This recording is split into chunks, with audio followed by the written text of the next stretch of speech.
ಮತ್ತೊಂದು ರೀತಿಯಾದಂಥ ಸಮಸ್ಯೆಯನ್ನು ಈಗ ಎದುರಿಸಬೇಕಾದಂಥ ಪರಿಸ್ಥಿತಿಗೆ ಬರ್ತಾ ಇದೆ. ಒಂದು ಕಡೆಗೆ ಗ್ಯಾಸ್ ಇಲ್ಲ ಅಂದಮೇಲೆ ಈಗ ಸೌದೆಗೆ ಹೋಗ್ತಾ ಇದ್ದಾರೆ. ಮತ್ತೊಂದು ಹೊರೆ ಏನು ಅಂತಂದರೆ ಅಡುಗೆ ಎಣ್ಣೆ, ಅದು ಸಿಕ್ಕಾಪಟ್ಟೆ ಈಗ ದರ ಏರಿಕೆ ಆಗ್ತಾ ಇದೆ. ಏನು ಪರಿಸ್ಥಿತಿ ಈಗ ಯುದ್ಧದ ಎಫೆಕ್ಟ್ನಿಂದಾಗಿ ಅಡುಗೆ ಎಣ್ಣೆ ದರ ಬಿಸಿ ಆಗ್ತಾ ಇದೆ. ಈಗ ಪ್ರತಿ ಲೀಟ್ರಿಗೆ 8 ರಿಂದ 10 ರೂಪಾಯಿ ಹೆಚ್ಚಳ ಅಂತಿದ್ದಾರೆ. ಮತ್ತಷ್ಟು ದುಬಾರಿ ಆಗುತ್ತಾ ಅಡುಗೆ ಎಣ್ಣೆ.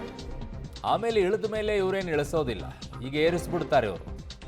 ಸೊ ಅಡುಗೆ ಎಣ್ಣೆಯ ದರ ಈಗ ಏರಿಕೆ ಆಗುವಂಥದ್ರಲ್ಲಿ ಅನುಮಾನನೇ ಇಲ್ಲ ಅಂತಿದ್ದಾರೆ. ಕಾರಣ ಆ ಕಡೆಗೆ ತೈಲದ ವಿಚಾರದಲ್ಲಿ ಪೆಟ್ರೋಲ್ ಡೀಸೆಲ್ಗಳಿಗೆ ಯಾವ ಸಮಸ್ಯೆ ಇಲ್ಲ ಅಂತ ಹೇಳ್ತಾ ಇದ್ದಾರೆ ಇನ್ನೊಂದು ಸ್ವಲ್ಪ ದಿನದವರೆಗೂ. ಬಟ್ ಅದು ಏರಿಕೆ ಆಗುತ್ತೆ ಯುದ್ಧ ಹೀಗೆ ಮುಂದುವರೆದ್ರೆ. ಈಗ ಸದ್ಯಕ್ಕೆ ಅಡುಗೆ ಎಣ್ಣೆಯ ಹೊಡೆತ ಬೀಳ್ತಾ ಇದೆ. ಕಾರಣ ಇದು ಜಾಗತಿಕ ಮಾರುಕಟ್ಟೆಯ ಮೇಲೆ ಪರಿಣಾಮ ಏನುಂಟು ಮಾಡುತ್ತೆ, ಅದರ ಪರಿಣಾಮವಾಗಿಯೇ ಎಣ್ಣೆಯ ಮೇಲೂ ಕೂಡ ಬೀಳುತ್ತೆ. ಸೊ ಹಾಗಾಗಿ ಈಗ ಅದರ ಉತ್ಪನ್ನದಲ್ಲೂ ಕೂಡ ಈಗ ಸಮಸ್ಯೆ ಆಗ್ತಾ ಇದೆ. ಆ ನಿಟ್ಟಿನಲ್ಲಿ ಈಗ 8 ರಿಂದ 10 ರೂಪಾಯಿ ಹೆಚ್ಚಳವಾಗಬಹುದು ಅನ್ನುವಂಥ ಲೆಕ್ಕಾಚಾರ ಕೇಳಿ ಬರ್ತಾ ಇದೆ. ಹೆಚ್ಚು ಕೂಡ ಆಗಬಹುದು. ಆವಾಗ ನಿಮಗೆ ಕರೆದಿರುವಂಥ ತಿಂಡಿಗಳು ಅವು ಕೂಡ ರೇಟ್ ಜಾಸ್ತಿ ಆಗಿಬಿಡುತ್ತೆ, ಇಮ್ಮಿಡಿಯೇಟಾಗಿ ಎಫೆಕ್ಟ್ ಆಗುತ್ತೆ.